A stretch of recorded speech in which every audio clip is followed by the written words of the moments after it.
কুসুম, কর্তামা কি জিজ্ঞেস করছে উত্তর দে।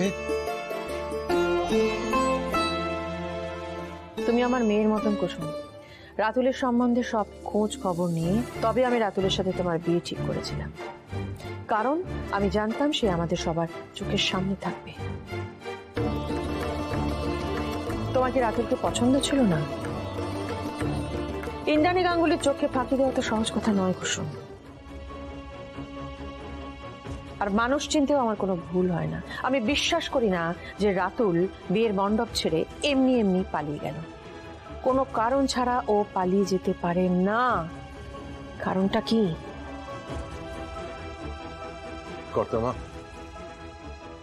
কর্তামা, আপনি আমার মেয়ের জন্য একটা ভালো ছেলে বেছে দিয়েছিলেন, মালকিনের জায়গা থেকে নয়। আপনি কুসুমের মায়ের জায়গা থেকে দাঁড়িয়ে বিয়ের সমস্ত আয়োজন করেছিলেন, কিন্তু আমার মেয়ের পোড়া কপাল, বিয়েটা ভেঙে গেল। একবার নয়, দুবার।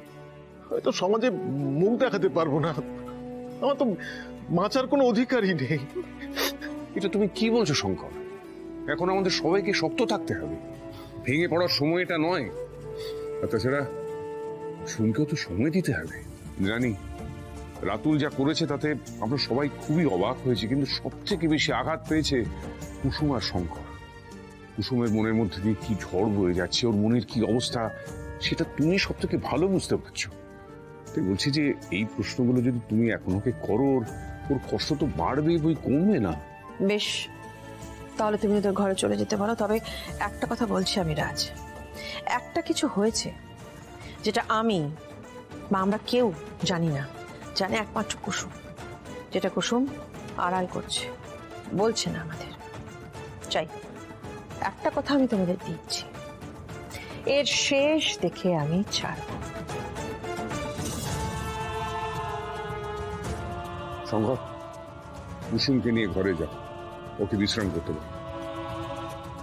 এই দাঁড়াও, চলে যাচ্ছ যে বড়? হ্যাঁ, কোনো কথার উত্তর না দিয়ে তুমি চলে যাবে? সারাক্ষণ তো মুখে ফটর ফটর করতে থাকো, এখন একেবারে চুপটি হয়ে গেছো। হ্যাঁ দিদি, আমি বলছি ও কেন কোনো উত্তর দিচ্ছে না, আসলে সাজিয়ে নিতে পারছে না ব্যাপারটা যে ঠিক কোন মিথ্যেটা বলবে, তাই না?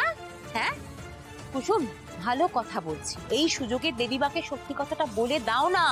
তোমার কিন্তু একবার নয় দুবার বিয়ে ভেঙেছে। এই মুহূর্তে দাঁড়িয়ে তুমি একজন লগ্নভ্রষ্টা। তোমার মতো অপয়া অলক্ষী মেয়েকে কেউ কোনোদিনও ঘরের বউ করে তুলবে না।